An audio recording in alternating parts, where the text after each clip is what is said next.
وَإِن تَتَوَلَّوْا يَسْتَبْدِلْ قَوْمًا غَيْرَكُمْ۔ ان خبیث رافضیوں نے یہ بدعت ایجاد کی جس کی آپ حمایت کر رہے ہیں۔ دور جاہلیت میں معاملات اگر شریعت کے طریقے سے ہوئے تو ان کا اعتبار ہے، لیکن عبادات کا کوئی اعتبار نہیں۔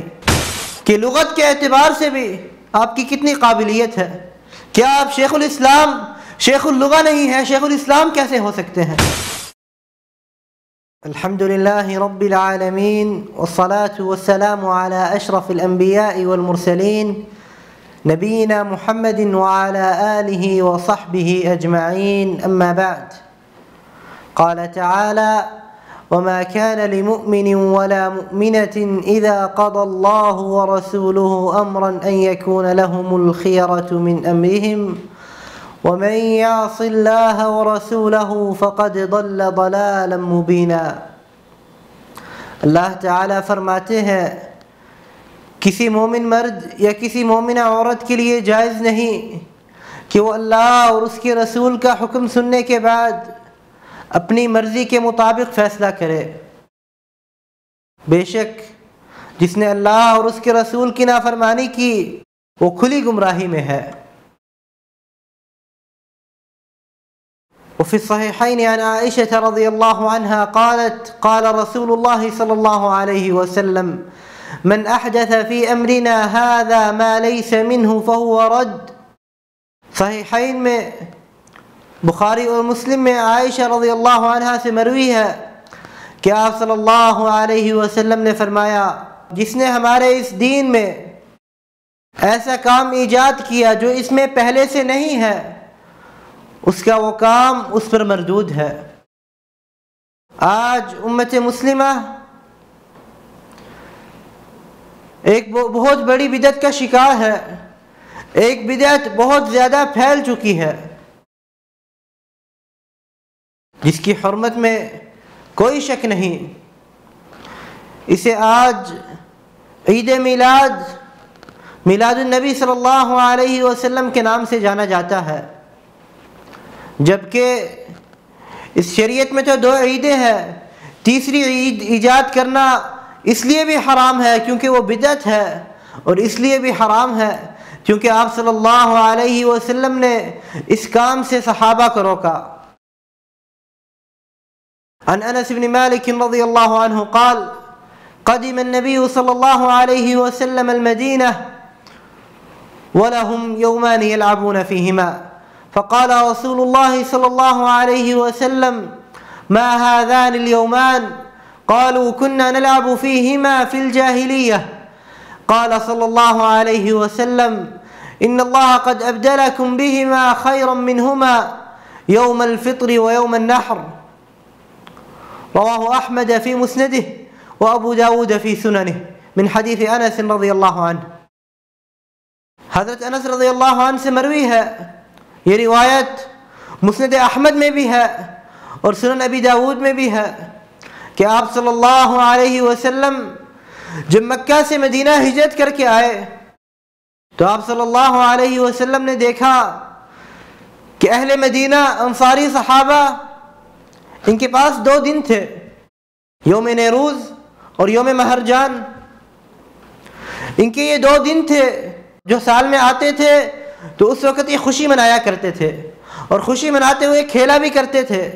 وَلَهُمْ يَوْمَانِ يَلْعَبُونَ فِيهِمَا، 2 ایسے دن تھے جس میں وہ کھیلا کرتے تھے۔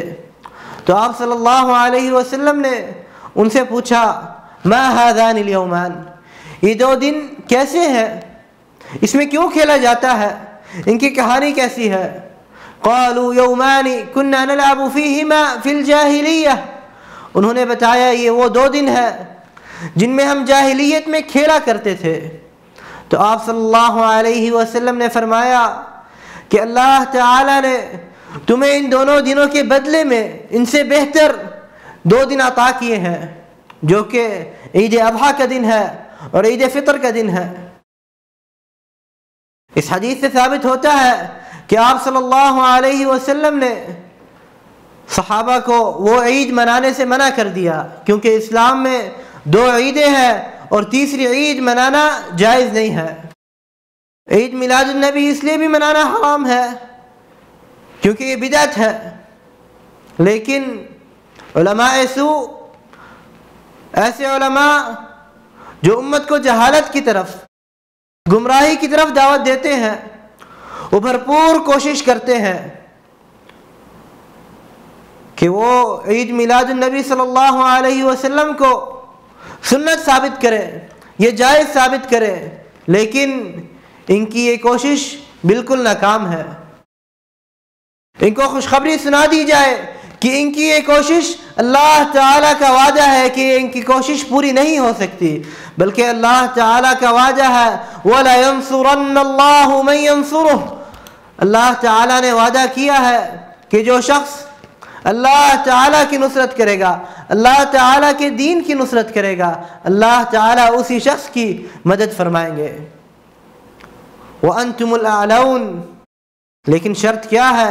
ان کنتم مؤمنین، اگر تم مومن ہوئے، اگر تم قرآن و حدیث پر ایمان لے کے آئے، اسی وقت تم اعلون میں شامل ہو، تمہارا شمار اونچے لوگوں میں ہے.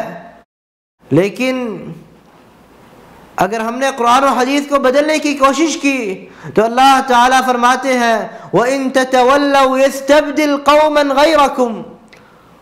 اللہ تعالیٰ اس پہ بھی قادر ہے کہ اٹھا کے اس امت کو اور لوگ لے آئے جو قرآن و حدیث پر عمل کریں. قادری صاحب، آپ نے کوشش تو پوری کی ہے،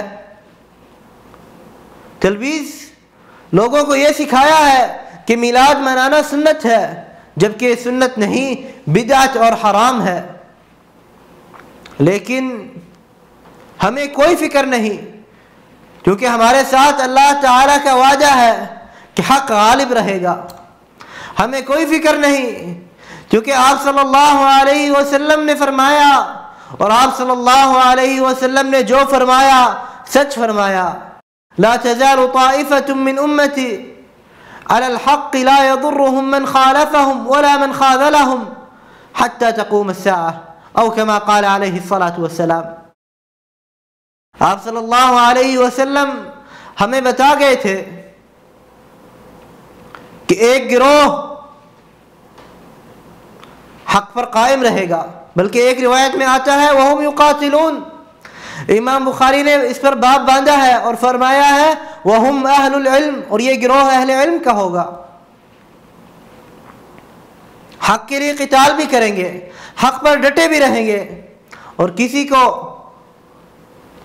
حق اور باطل میں ملاوٹ نہیں کرنے دیں گے، بلکہ حق حق رہے گا اور باطل اپنی جگہ باطل اور گمراہی رہے گی. یہ بات کسی سے نہیں چھپی ہوئی کہ مولد مناتے ہوئے، میلاد مناتے ہوئے کیا کیا محظور کام نہیں ہوتے، کیا کیا شریعت کے مخالف کام نہیں ہوتے، کیا کیا اللہ تعالیٰ کی نافرمانیاں نہیں کی جاتی.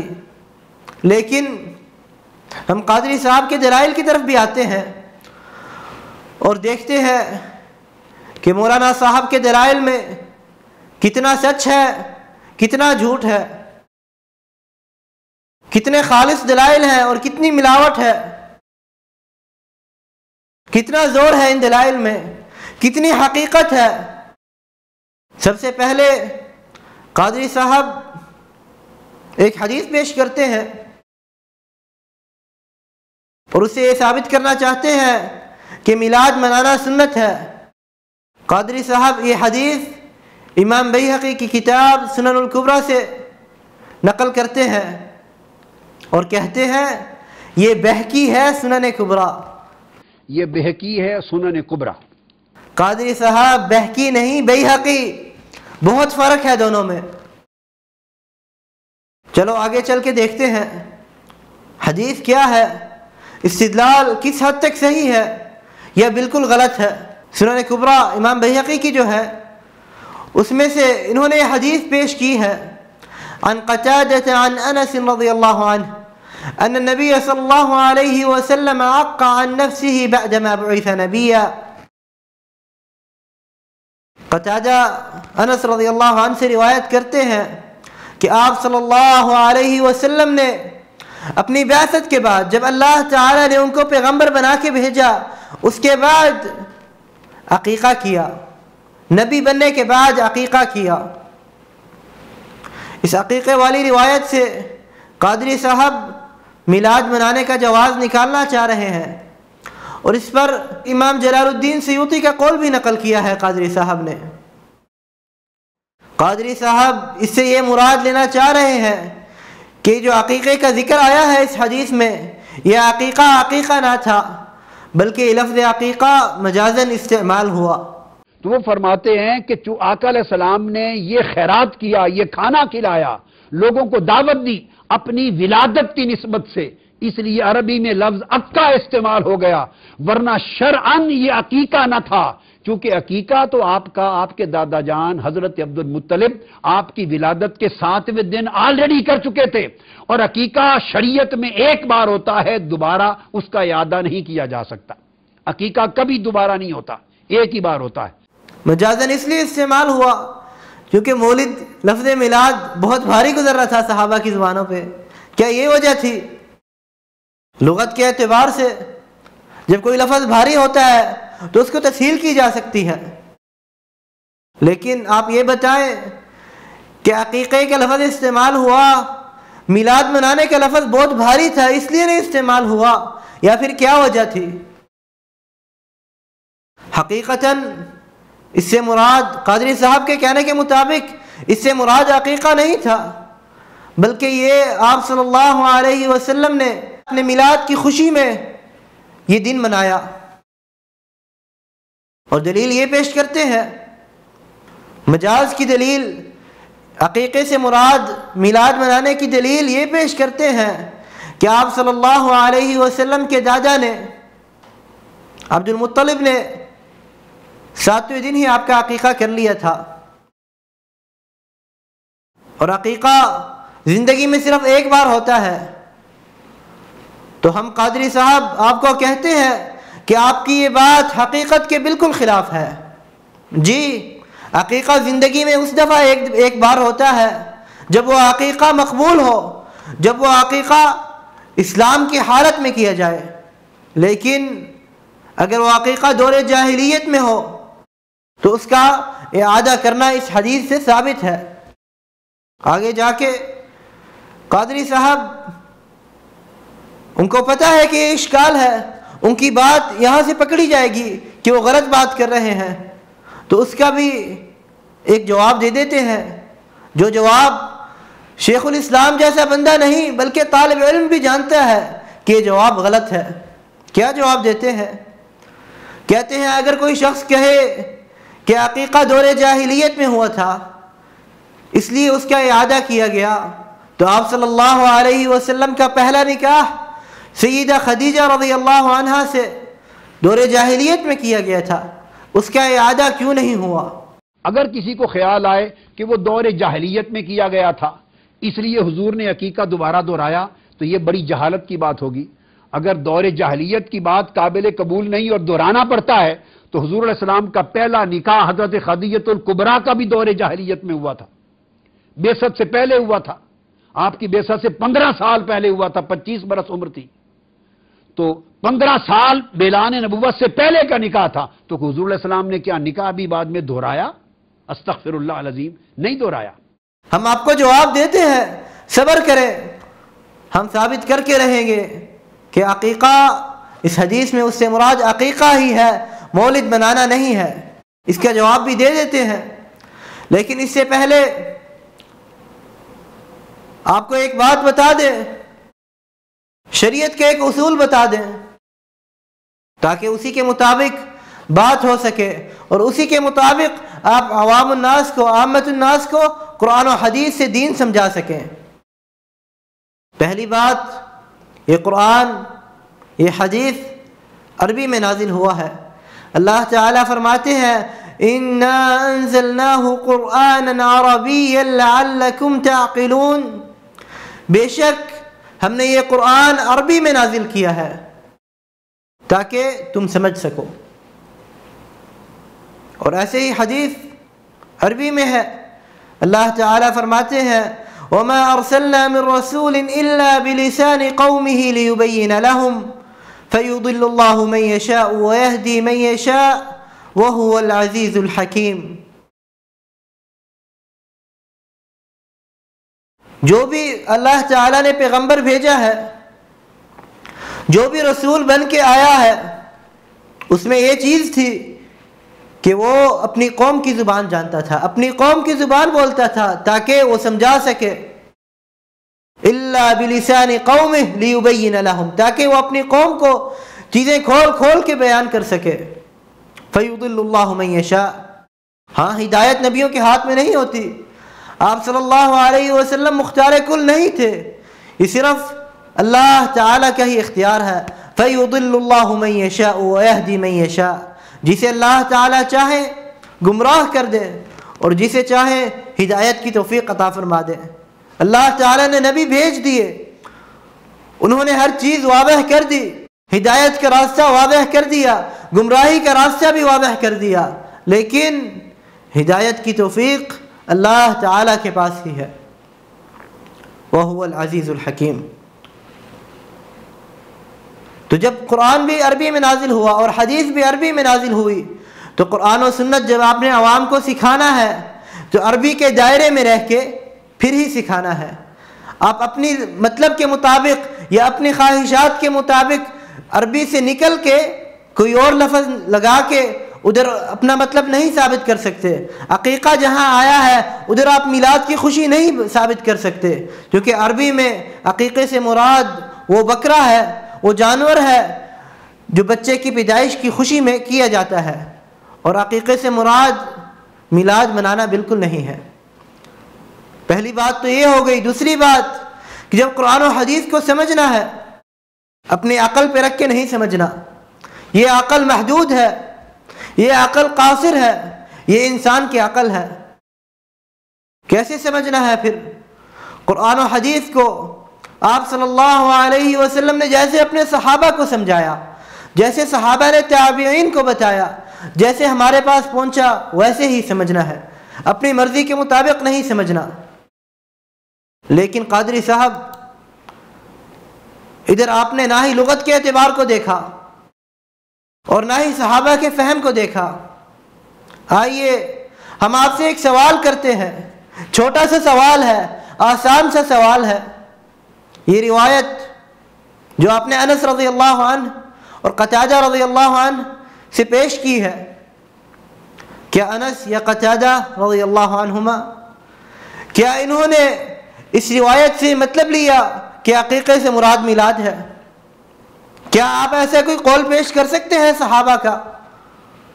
چلے چھوڑو، صرف انس اور قتادہ رضی اللہ عنہما نہیں بلکہ تمام صحابہ میں سے ایک صحابی کے قول ہی پیش کر دیں، نہیں پیش کر سکتے۔ نہ صحابہ نہ تابعین، کسی نے ایسے نہیں کیا، کسی نے اس حدیث کا یہ مطلب نہیں نکالا، اور نہ ہی کسی نے آپ صلی اللہ علیہ وسلم کا میلاد منایا، بلکہ یہ بدعت تو آپ صلی اللہ علیہ وسلم کی ہجرت کے بعد دولہ امویہ آئی، صحابہ کا دور آیا، خلفائے راشدین کا دور تھا، اس میں بھی نہیں تھی، اس کے بعد کئی صدیوں تک نہیں آئی، بلکہ چوتھی صدی میں جب عبیدیین، روافض قاتلہم اللہ، ان خبیثوں کے ہاتھ جب حکومت لگی، اس وقت ان خبیث رافضیوں نے یہ بدعت ایجاد کی جس کی آپ حمایت کر رہے ہیں قادری صاحب۔ عبیدیین، یہ جو رافضی تھے جن کو تاریخ میں فاطمیین کے نام سے بھی جانا جاتا ہے، جن کی نسبت فاطمہ رضی اللہ عنہ کی طرف کی جاتی ہے، اور یہ نسبت کرنا حرام ہے چونکہ فاطمہ رضی اللہ عنہ وارضاہا ان کے کفر سے، ان کے شرک سے، ان کی بدعات سے بالکل بری ہیں رضی اللہ عنہ۔ انہوں نے یہ بدعت ایجاد کی، جب نہ ہی لغت کے اعتبار سے آپ یہ بات ثابت کر سکے اور نہ ہی صحابہ کے فہم کے اعتبار سے بات ثابت کر سکتے ہیں، تو آگے چل کے ہم آپ کے اشکال کا بھی جواب دے دیتے ہیں۔ آپ کا جو اشکال ہے کہ آپ صلی اللہ علیہ وسلم کا نکاح دور جاہلیت میں کیا گیا، پہلا نکاح، اور اس کا اعادہ نہیں ہوا، لہذا عقیقے کا اعادہ بھی نہیں بنتا، اور ادھر عقیقے سے مراد میلاد منانا ہے۔ اس کا جواب یہ ہے کہ ہر طالب علم جانتا ہے کہ اسلام ان الدین عند اللہ الاسلام، یہ اسلام اللہ تعالیٰ کے پاس دین ہے جو قبول کیا جائے گا۔ باقی ادیان جو غلط دین ہے، جو جن کو دین اللہ تعالیٰ نہیں مانتے، اب اللہ تعالیٰ کے پاس صرف دین اسلام ہے، اور یہ اسلام اعمال کی قبولیت کے لیے شرط ہے۔ کفار مکہ کتنے نیک کام کرتے تھے، حج کرتے تھے، طواف کرتے تھے، حاجیوں کی خدمت کرتے تھے، لیکن ان کے یہ کام قبول نہیں ہوئے۔ اس کے باوجود وہ جہنم کا ایندھن بنے۔ کیوں؟ کیونکہ اعمال صالحہ، عبادات، ان کی قبولیت کے لیے اسلام لانا شرط ہے، اور عقیقہ عبادات میں سے ہے، اس لیے اس کی صحت کے لیے بھی اسلام لانا شرط ہے۔ دور جاہلیت میں جو عقیقہ کیا گیا اس کا کوئی اعتبار نہیں، اسی لیے آپ صلی اللہ علیہ وسلم نے بعثت کے بعد دوبارہ عقیقہ کیا، جبکہ جو آپ صلی اللہ علیہ وسلم کا نکاح تھا اس کا تعلق دنیاوی معاملات کے ساتھ ہے، اور دنیاوی معاملات اگر دور جاہلیت میں کیے جائیں اور ان کا تعارض اسلام کے ساتھ نہ ہو، وہ اسلام کے طریقے کے ساتھ ہی کیے جائیں تو بالکل صحیح ہوتے ہیں، بلکہ اس سے زیادہ کافر لوگ، اہل الذمہ، ان کے ساتھ بھی معاملات کرنا ثابت ہے۔ آپ صلی اللہ علیہ وسلم جب فوت ہوئے تو آپ صلی اللہ علیہ وسلم کی درع، وہ لباس جو پہن کے آپ صلی اللہ علیہ وسلم جنگ کے میدان میں جایا کرتے تھے، اور اس لباس کے ذریعے سے تلواروں کی چوٹوں سے بچا کرتے تھے، وہ لباس کس کے پاس تھا؟ ایک یہودی کے پاس تھا۔ کس کے مقابل میں، کس چیز کے بدلے؟ آپ صلی اللہ علیہ وسلم نے اس یہودی سے کچھ کھانا لیا تھا، اور اس کے بدلے میں اسے یہ لباس بطور رہن دیا تھا کہ جب میں کھانا واپس کر دوں گا اس وقت میرا یہ درع واپس آ جائے گی۔ جب کافروں کے ساتھ معاملات ثابت ہے تو نکاح کرنے کی دوبارہ ضرورت نہیں تھی، بلکہ جب آپ صلی اللہ علیہ وسلم نے مکہ فتح کیا، وَرَأَيْتَ النَّاسَ يَدْخُلُونَ فِي دِينِ اللَّهِ أَفْوَاجًا، لوگ ہزاروں کی تعداد میں مکہ میں داخل ہوئے اور لوگ مسلمان ہوئے، اللہ تعالیٰ کے دین میں داخل ہوئے۔ اس وقت کتنے لوگ تھے، کتنے میاں بیوی تھے جن کا نکاح ہو چکا تھا پہلے سے، اور آپ صلی اللہ علیہ وسلم سے ثابت نہیں کہ آپ نے ان کا نکاح دوبارہ کروایا ہو، کیونکہ دور جاہلیت میں معاملات اگر شریعت کے طریقے سے ہوئے تو ان کا اعتبار ہے، لیکن عبادات کا کوئی اعتبار نہیں۔ الا ما قد سلف، دور جاہلیت میں تو کسی کے گناہ ہو گئے ہوں تو وہ بھی بعد میں دہرائے نہیں جاتے، ان کی توبہ کی ضرورت نہیں پڑتی، چہ جائے کہ وہ حکام جو حکام خیر ہوں، حکام صالح ہوں، شریعت نے تو ان سارے کے سارے حکام کو برقرار رکھا ہے، لہذا عقیقہ نہیں دہرایا گیا۔ وَقَدِمْنَا إِلَى مَا عَمِلُوا مِنْ عَمَلٍ فَجَعَلْنَاهُ هَبَاءً مَنْثُورًا، جو عبادتیں دور جاہلیت میں ہوتی ہیں، دور شرک میں ہوتی ہیں، ان کا اللہ تعالیٰ کے نزدیک کوئی وزن نہیں، کوئی میزان نہیں۔ قادری صاحب، جب ہم نے آپ کا یہ لقب سنا شیخ الاسلام، اتنا بڑا لقب کہ انسان یہ لقب سن کے کام چاہتا ہے۔ ہم نے شیخ الحدیث دیکھے ہیں، یہ بھی کوئی چھوٹا لقب نہیں ہے۔ شیخ الحدیث، شیخ القراءات، شیخ المفسرین، یہ دیکھے ہیں ہم نے، یہ بھی القاب ہیں۔ اسلام کے فروع ہے، عقیدہ، توحید، نماز، تفسیر، حدیث، ان میں مشائخ ہیں، شیخ الحدیث، شیخ التفسیر موجود ہے، لیکن جب ہم نے اتنا بڑا لقب دیکھا شیخ الاسلام، صرف شیخ الحدیث نہیں، صرف شیخ التفسیر نہیں، بلکہ شیخ الاسلام، اتنا بڑا لقب ہم نے سنا، ذہن میں تو یہی آیا، پتہ نہیں کتنی بڑی شخصیت ہے، پتہ نہیں کتنا زیادہ علم ہے، نہر دجلہ اور فرات جتنا علم ہے ان کے پاس، لیکن آپ کی پہلی تقریر ہی سننی تھی کہ ہمیں پتہ لگا کہ یہ لقب صحیح نہیں ہے اور ان پر فٹ بھی نہیں ہوتا۔ جب ہم آپ کی تقریر سن رہے تھے اور آپ نے حوالہ دیا اور کہا یہ بہقی ہے سنن کبریٰ، ادنا سا طالب علم امام بیہقی کا نام جانتا ہے اور شیخ الاسلام جیسی شخصیت امام بیہقی کا نام نہ جانتی ہو اور کہے یہ بہقی ہے سنن کبریٰ۔ ہم نے کہا انسان ہے، غلطی ہوئی ہوگی۔ آگے چل کے دیکھا تو پتہ لگا کہ لغت کے اعتبار سے بھی آپ کی کتنی قابلیت ہے۔ کیا آپ شیخ الاسلام شیخ اللغہ نہیں ہے؟ شیخ الاسلام کیسے ہو سکتے ہیں؟ شیخ النحو والصرف بھی نہیں ہے آپ تو۔ جب آپ نے امام ابن القیم کی کتاب زاد المعاد سے حوالہ پیش کیا، عن اکرمہ عن ابن عباس رضی اللہ عنہما ان عبد المطلب ختن النبی صلی اللہ علیہ وسلم یوم سابعہ وجعل له مأدبة وسماه محمدا۔ اکرمہ ابن عباس رضی اللہ عنہما سے روایت کرتے ہیں کہ آپ صلی اللہ علیہ وسلم کے دادا نے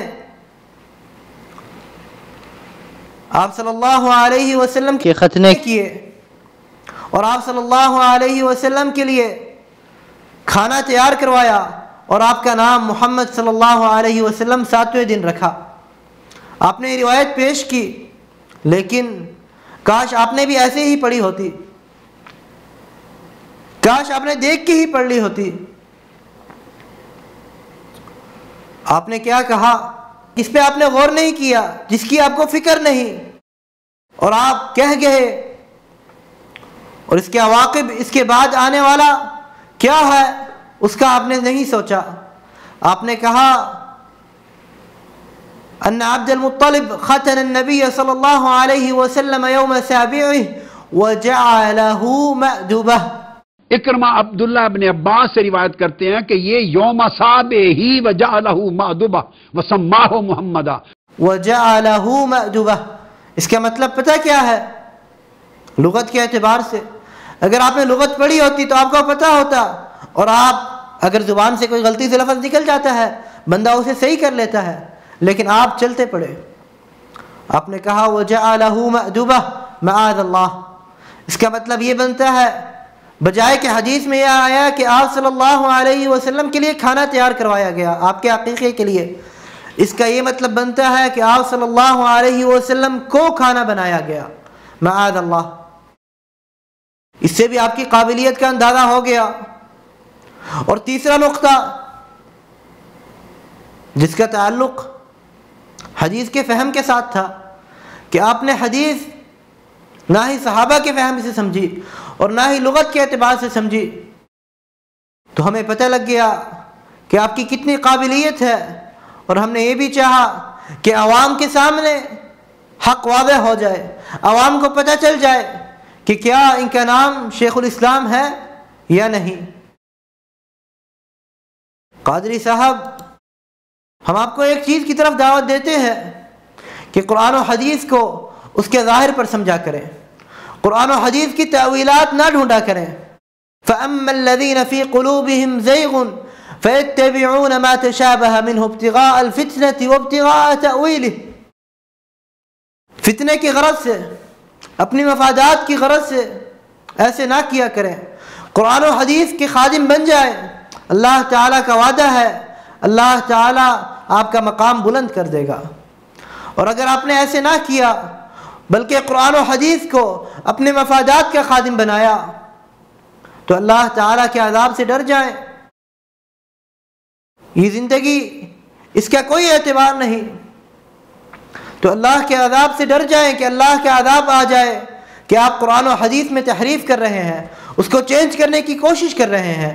اللہ تعالیٰ سے دعا ہے کہ مرتے دم تک ہمیں حق بولنے کی توفیق عطا فرمائے، سمجھنے کی توفیق عطا فرمائے، حق پر عمل کرنے کی توفیق عطا فرمائے۔ وآخر دعوانا ان الحمد للہ رب العالمین۔ ہر لمحہ قرآن اور سنت کا ترجمان، فضیلت الشیخ توصیف الرحمان۔